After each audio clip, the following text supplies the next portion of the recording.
Bakit yung ibang media, pagka yung tanong sa'yo, mabigat? Pero pag nagtatanong sila sa ibang politiko, parang ang gagaan ng mga tanong. Yung ba yung nag-interview yung babae? Meron, iba-iba. Hindi lang yung babae na yun, ha? Maraming iba. Marami pa. Pagka nakikita nilang may leaning dito sa kabila, matitindi. Talagang binakbakbakan nila ng tanong. Nakakala naman nila, kaya nila. Eh, nakita natin yung interview ni Kong. Talagang wala silang nakuha. Meron isang Hindi interview nakapost. si Kong na parang pinalalabas na Duterte aligned siya or Yes. Duterte supporter siya. Sabi DDS daw siya. Yun. Oo, anong masasabi niyo doon? Kasi parang sinabi na wala bang Duterte diyan sa mga ine-expose mo or in-expose mo na mga listahan? Actually, yung funny thing is, baka kung may Duterte, gusto nilang ilabas yung listahan. Yes. Eh, nilabas yung listahan, Wala. walang insertion na nakapangalan sa Duterte, kaya ayaw nila sanang ilabas yung listahan. I have a few things to add. Number one, sa 2025 budget per district summary ng DPWH mismo, nandun yung allocable per district.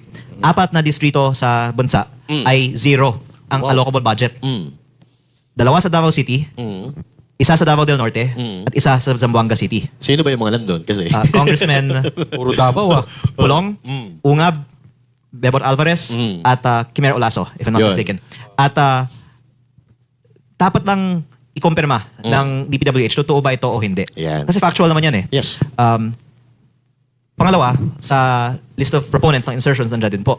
At kaya parang ikinalungkot ng ibang mga nag-i-interview na tinanong ako, meron ba si Duterte dyan? Sabi ko wala. Parang Ito, Kong. hindi yun yung sagot na gusto nilang marinig eh. Pwede mong sagutin o kung ayaw mo sagutin, okay lang. Pero dediretsuhin ko na. Andiyan ba sa listahan si Congressman Romualdez? Halos buong 19th Congress Nako. ay nandun. Yeah. Pero Sino lang wala? si Congressman Pulong, nasa 19th Congress, wala siya doon. Yun. At yung allocable niya, 0. Sa DDS 2025. ka. Ito pa mga sino na to, Kong? Ito, So sino, process ano? of elimination. Oh. Pag hindi niya nabanggit, nandun. Kaya Sinasabi ko lang naman yung nakalagay sa listahan eh. Baka dahil dito, dapat maglagay na lang sila ng project sa kanila para masabi nila meron. Pero sa 2025 talagang wala. Pero kung ang nanay mo nandoon ba sa Halos lahat, na-report naman na ng bilyonaryo. Sa buong bansa, 4 lang ang district congressman na wala.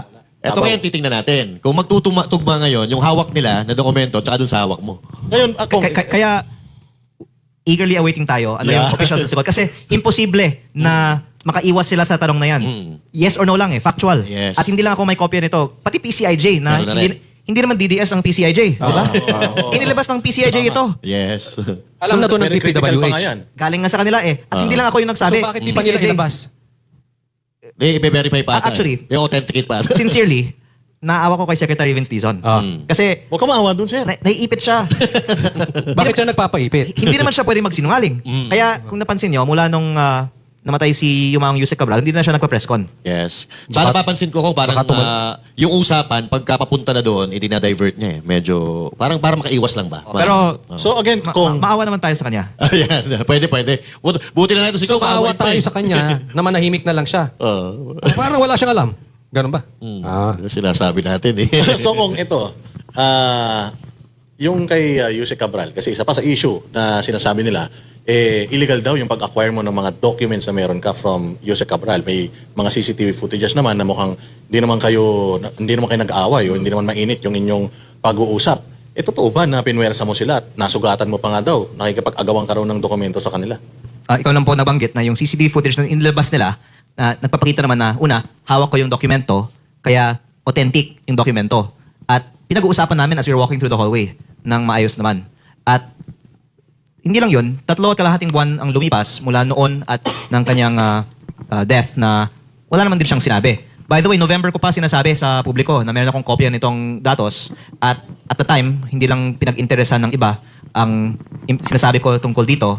Pero there was all this time for the DPWH to raise an issue with my possession of the documents, and only when I was challenging them to release it, did they then go and say that. And I think the public can see naman na mali naman na ang focus nila ay ang possession ko ng documents instead of them answering bakit hindi nila inilalabas ito. At hindi lang naman po ako kasi ang may kopya nito, pati ang iba may kopya nito. At ang nangyayari lang ay iniiwasan lang nila ang essential question, bakit hindi nila inilalabas ito. kaya pala may interview si Ombudsman Boying Remulla na parang pinipitik ka niya dun eh. Na kapag may iba daw na tao naglabas ng Cabral Files at sabihin daw na fake daw yun sa kanila, ay kalokohan daw yun. Parang kalokohan. Parang pinapalabas niya na ang pinaka-original files ni Cabral ay nasa kanya at yung mga nasa iba ay peke. Maganda kung tayo, kasama ng Ombudsman at ng DPWH, lahat mag-live. Ilabas namin ang mga listahan natin. Magko-compare-compare tayo. Baka naman yung kopya ng DPWH pareho sa kopya ko. Tignan natin. Ilabas natin lahat. Awa ka naman kay Secretary Dizon. Sabi mo nga. Yun nga, yung mabalik tayo dyan kay Sec Vince. Kasi may interview ka na sabi mo, nag-uusap kayo. Pero nung naglabas ka na ng mga document, biglang sabi niya na hindi parang hindi pa authenticated, hindi pa okay yan. Actually, email, may nakakatuwa email yung pa, no? sagot niya kasi ang sinabi Oo. niya, hindi pa authenticated dahil hindi pa niya nakita. Oo, yun. Tama. Kasi nasa Paris siya noon eh. Kaya hindi niya nakita kasi nasa Pero Paris ang siya. sabi mo doon, meron kayong pag-uusap and may mga nakarinig. May email Tama, di ba? exchanges kayo, di ba? May inilabas ka. Pagkatapos ng September 4, nag-meeting pa kami. And then after that, may iba kaming mga conversations. And then, in-email ko sa kanya yung in-upload ko sa Facebook noong October 1. Okay. Tapos, sumagot naman siya kasama ng ibang attachment through his office. Kaya ko nga sinasabi na maawan na lang tayo sa kanya. Kasi Kasi, sabihin nakita niya kasi sumagot siya. alam naman natin na alam niya na totoo ang files na ito kasi ang PCIG na nga nag-upload din ito eh. Kaya hindi na lang siya siguro magko-comment tungkol dito Kung pa. ang nangyayari kasi dito, parang nagkakaroon ng laglagan. Opo, pero actually, between us, sadya ko pong hinahayaan sila na Okay. magsalita kasi let them weave together their own narratives. Yes. Kasi marami namang inconsistencies. Una, sinabi ni Yusek Claire, let DPWH answer. Tapos sabi ng DPWH, hindi pa namin ma-authenticate dahil hindi pa namin nakita. Tapos sinabi nila, ibinigay na namin sa ombudsman. Tapos sinabi naman ni Assistant Ombudsman na mahalaga ito dahil maraming leads at bigyan nyo lang kami ng oras para i-authenticate ito at gagawin daw nila in private para hindi mag-fuel ng public speculation. Pero importante daw. Yan ang sinabi niya sa ANC this week. Pero since then, there have been other statements saying na walang katibayan siya kasi wala na daw si Yusek Cabral. Pero hinayaan natin sila na magbigay ng kanilang mga statements. At ang lumalabas nga, marami pong mga inconsistencies. Pero lastly, I would like to actually commend and thank ang aking kasamahan si Congressman Terry Redon dahil kaninang umaga, sinabi niya na dapat isupina ng Kongreso yung mga Cabral files. Ayan. So parang sumang-ayon na rin pala si Congressman Redon na mahalaga na makuha ng Kongreso ang kopyang ito at sana pag nasa Kongreso na pwede nang ilabas ng Kongreso sa publiko. Kasi ang sinabi niya, dapat hindi lang ang ombudsman na meron, dapat pati Kongreso. Yes. Kaya baka si Congressman Redon ang maglalabas na ng Cabral files. Nako, bigyan- Congressman, may tanong ako. Once and for all, gusto mo magulat sila lahat?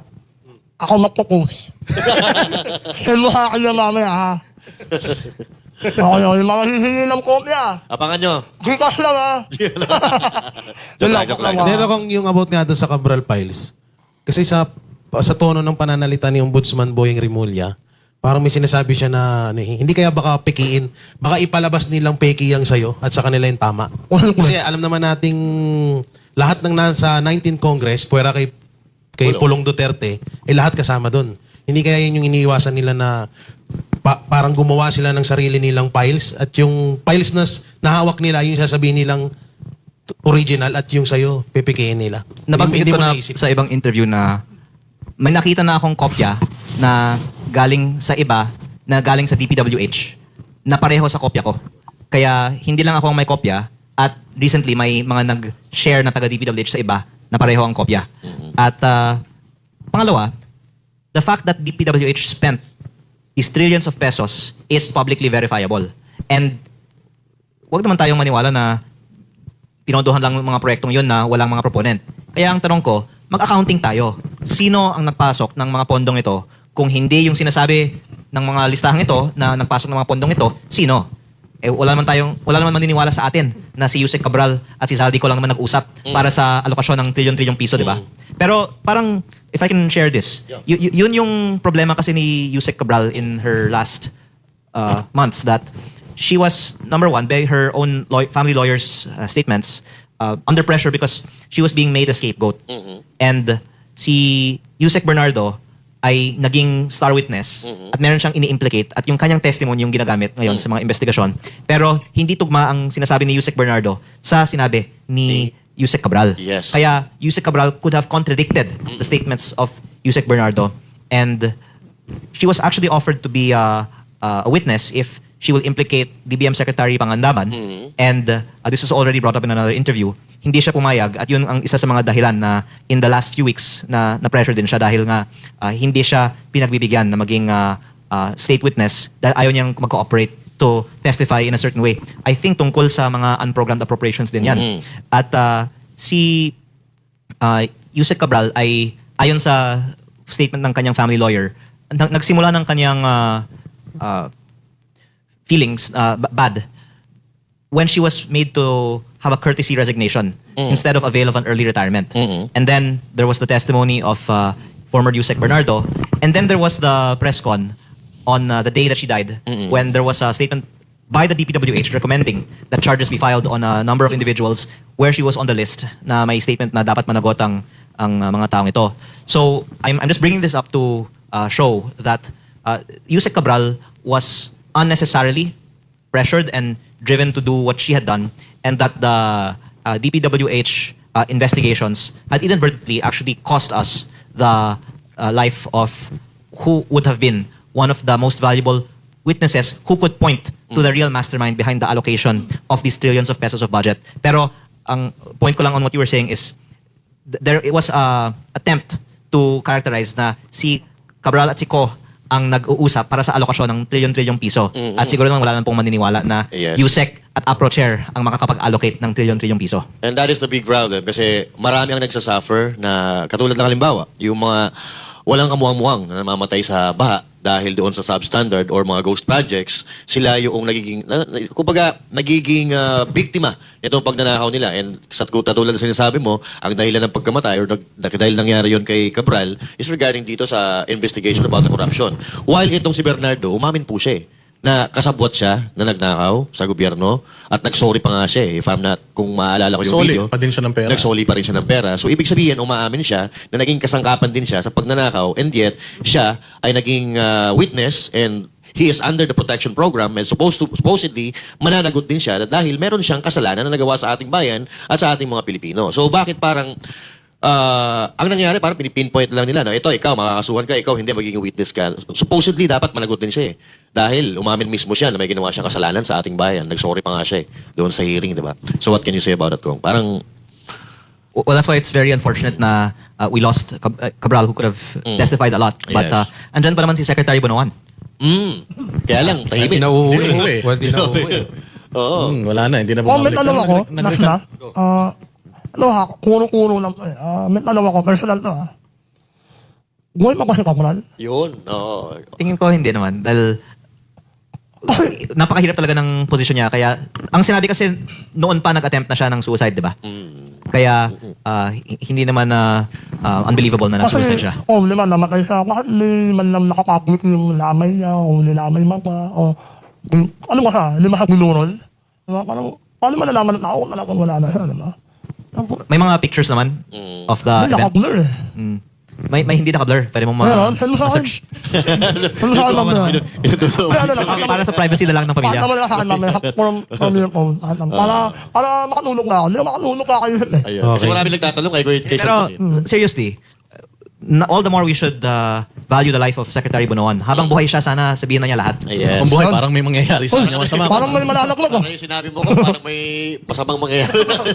Hindi, tama yun, which is tama. Kasi, Pero nag-recant na, partner, si Alcantara, nag-recant siya ng kanyang testimonya. Sinabi niya na hindi daw siya involved. Oo, pero marami silang mga binitawang or inilaglag na mga senador. At ngayon, yung ibang mga senador na yan, nag-ano na, sinasagot na nila yung mga kasong isinampa sa kanila. So anong masasabi mo doon, Kong, na bakit parang Senado ang inaatake nung mga testimonya nung mga taga-DPWH? Bakit hindi Congress? I think the evidence is also one of the basis for what they can go after, no? Kasi yung mahirap talaga in implicating someone is not just na may insertion sila, pero tumanggap sila ng pera. At kung sino yung tumanggap ng pera kay Bernardo o kay Alcantara, yun yung mabibuild nila ng case. Now, I don't know who else Bernardo or other available witnesses can point to that they gave money to. But I think it's more a question of sino yung mga tinanggal sa mga testimonya nila Bernardo or nila Alcantara na maaari sanang isama pa. Ang problem kasi dyan, kung yung credibility nito ni Bernardo, paiba-iba ito ng statement eh. Yes. So yun yung Parang nakikita apat na beses nang apat na nagbago. beses na eh. So yun na nakita namin na parang ano to, Minamanipula. nililigtas mo ba yung sarili mo at nagtuturo ka ng iba? What do you think Or, about that? nililigtas niya yung Yung dapat. yung talagang Yung mga tama niya, mastermind. mastermind. Oo. Do you think, sir, meron siyang pinagtatakpan dito? Marami naman na pong mga spekulasyon tungkol sa mga natanggal sa listahan. Kaya nga yung listahan ni Yumaong Yusek Cabral ay mahalaga dahil maraming may kopya nitong listahan kaya hindi pwedeng basta-basta magtanggal dito. At yung isang pahayag na tungkol sa laman nitong listahan, I'm sorry to bring this up, is may nabanggit ng at least 5 cabinet secretaries na may allocables. Hoy, Ako, para may nahulaan ako kung sinong sekretary yan. Sige nga, Sa inyo rin galing yan. Imposible At least daw five yan eh. eh. At least 5. At least five. Ilan ba yung nag-resign? Hindi, yung at least 5 na to, nasa gobyerno pa sila eh. Ah, Hanggang ngayon? Oo. Di ba So yan? yung mga nag-resign or pinag-resign, wala doon sa At least 5 eh. Kaya baka kung isama mo yung mga resign, 6 or 7. Kaya Hoy. at least 5 ang may allocable. Okay, gawa ka. Gets. Which is illegal ba ito? Maitim ba ito? At least 5 eh. At Iba-iba. least 5. Kasama yung mga nag-resign, at least 7, sabi ni ano eh. Pero di ba, Congressman, naipasa mo na rin yan kala Kiko Barsaga, kay Lako. Elijah, yung files na yan. Opo. Yun yung nakita ko sa post. Dininay niya ano, At ipapasa ko din kay Jack. Ipapasa mo rin yan, Yun. Jack. Pero ito, seriously ako, since marami nang nakakalat na yung files na yan, at sabi mo, hindi rin pwedeng i-deny ito ng DPWH. So hindi man tama yung ilalabas ng ombudsman at sa inyo, ibig sabihin, talagang meron silang gustong pailalim na galaw dito. Kasi hindi tatama. Okay. In short, dapat siguro itulak natin ng itulak to, hindi ito mamatay, kontakin nyo lang kami Banat Heroes. Araw-arawin namin to kasi kailangan lumabas to eh. Importante lumabas kasi hindi na nila ito madideny since marami nang may hawak. At tama din na, as you said, the public pressure is important para sila yung maglabas. Dahil kung ilabas ko, sasabihin lang nila, peke. Ngayon, kung ilalabas nila at buo, salamat.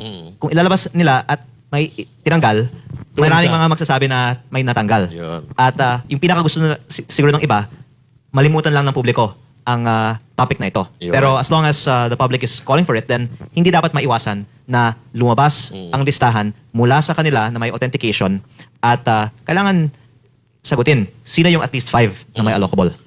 Let's say, for example, nailabas ito at nandun nga yung mga pangalan ng mga mastermind na tinutukoy ng mga Pilipino. May, ano ba yun? Parang may power ba yun? Pwede ba silang masanction doon? Pero bago mo sagutin yan, kung pwede ba magsabi ka kahit isang sekretary bago matapos yung show? Pero SAP eh. Ano ba? ES. Actually, yung Ganun eh. nabanggit na nga sa public, si Secretary Manny Bonoan, marami Yes. naman mga nakatag sa kanya. Pero maaari naman sabihin na trabaho naman ng DPWH Secretary na mag-identify ng mga projects. Dapat lang tignan saan ang mga projects na ito at sino yung mga contractor. Pero as you said, nabanggit na rin na may ESSAP, pero ito po ay actually nakatag as OP. OP. OP. Ano man ang OP. At ang maaari kong pong sabihin ay sa sarili kong distrito, ang pinakamalaking proyekto sa listahan nito at ito ay solar streetlights nakita ko yan. at 233,000 pesos per piece. Tapos yung 8 Grabe. billion pesos na ito ay mga 60% sa flood control. At hindi naman ito mga proyekto na national priority or talagang kailangan. Maganda naman yung mga streetlights sa Yung mga cat eye, sa bayan ko. Pero dahil sa presyong yun, imposibleng walang kumita Yun. sa mga proyektong ito. Kaya I'm just asking for some explanation paano napasok sa DPWH budget ang 8 billion pesos na mga proyektong ito na in my case may overprice at Overpriced by how much? baka 5 times. Grabe. Dahil 233,000 per streetlight eh. Tapos sa standard Mura pa lang yan, yung sasabi ah. Jackpot. Mura lang sasabi yan. Ang malupit pa doon, I think Wapay mo lang yun eh. substandard yan, Kong, di ba? Kasi nadadaanan ko yung mga unang gawa dyan eh. Wala nang ilaw yung iba. Yan sa may... Yung cat's eye o yung Yung streetlight? cat's eye. Yung cat's eye iba pa yun. Mura lang yung cash ay. Yung mga lights Yung talaga. streetlights na Streetlights. nakatayo, bago. Yun bago. Yun kaya maliwanag na doon. Alam nyo kasi ako taga Norte ko. Proyekto yan sa Norte, yung mga solar street lights. O doon yan simula. Kaya nga kung inano ko lang, kinukonekta ko lang kay Kong yung sa kanila na solar street lights din. Tapos nakatag as SAP, ES/OP. Kayo nang bahalang mag-connect. Buwan- By the way, Norte, Norte ka. Gusto ko Ilocos pong Norte. depensahan si ES at si SAP dito Oo. Parehong nagpahayag na hindi kanila ang mga proyektong ito at naniniwala ako sa kanila. Si ES, dating Chief Justice, hindi naman yan makikialam sa mga alokasyon ng mga street Oo, light. alam niya yan eh. Oo. At sabi niya, dapat investigahan natin to. Oo. Eh kung guilty ka, sasabihin mo ba, investigahan ito? tama. Ano? Tapos si SAP, sinabi din niya, hindi siya. Kaya kung lahat naman nagsasabi na hindi sila, Sino? Anong kinakatakutan natin na investigahan natin? Investigahan, oo. Paano nakapasok sa budget yung 8 billion na ito? Oh, pero kung tandaan mo, walang kriminal na umamin. O pero maganda na sinabi nila, investigahan natin. Deny sila at sinabi Oo. investigahan. Nabanggit niya yung ES, SAP. Oo. Eh yung OP. Kaya natin yung sagot. Hindi pa nagdi-deny ha. Wala pa, wala Oo. pa. At Basta no malice. The point is, the projects are there. May mga anomalya. At hindi nakakapasok ang mga ganyang kalaking proyekto na walang nagpasok. Kaya dapat natin malaman, baka naman may isang staff lang na nagpasok at kinumbinsi si DPWH na ipasok. Alamin natin, sino ang nagpasok ng mga proyektong ito. lahat ng ito ay malalaman natin kung iimbestigahan talaga ito. Pero kung mananatiling tikom ang bibig ng ilan sa mga nasa gobyerno, eh wala, hindi malalaman ng mga kababayan natin kung anong totoong issue na to, kung anong sagot dito sa issue na to. Tama? So ito, before, ang pinag-uusapan lang natin, flood control projects. Pero ngayon, lumalabas, hindi lang dyan may Marami issue. pa, no? Oo, meron pang issue sa rock netting, sa Farm to market road, farm to market sa road. DOH pa. meron din. Oo, pero ito, DPWH lang ito. Sa Department of Agriculture, sir, meron po ba kayong nakikitang corruption? Sa lahat naman ng mga procurement, meron. Hindi lang naman sa infra, pati sa farm input siguro. Pero ang lumalabas, pinakamalaking capital outlays ay sa DPWH. Kaya nga, yun ang pinakamalaking budget dahil parang na-centralize na yung corruption sa isang ahensya. Pero tama ka po, hindi lang DPWH. Kami ang boses ng masa, hindi natatakot. Katotohanan lang, di kami nalulunod. Walang bahid ng sismis, lahat ay totoo. Kahit sino ka pa, pag mali ka babanatan ka. Walang pinipili kulay, wala kaming kinikilingan. Basta para sa bayan, kami lalaban. Pag tama palakpakan, pag mali banatan. Di matitinag, di matatakot, para sa bayan tuloy ang sigaw. Sa harap ng kamera, walang halong takot. Mga baluktot, lahat kayo'y tutumba. Ang hustisya at totoo, yun lang ang mahalaga. Kahit sinong harang, di kami matitinag. Walang pinipiling kulay, wala kaming kinikilingan. Basta para sa bayan, kami lalaban.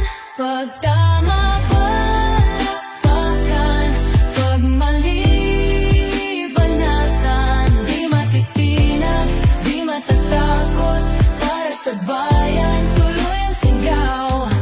Kung nasa tama ka, ikaw ay aming kasama. Pero pag mali ka, handa ka na bang mabasag? Banateros kami, walang inuunan. Dahil bayan muna, bago ang sarili.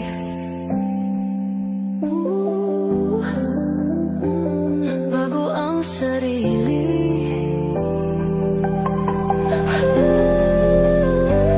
Pag tama palakpakan, pag mali banatan. Banateros ang sigaw, katotohanan ang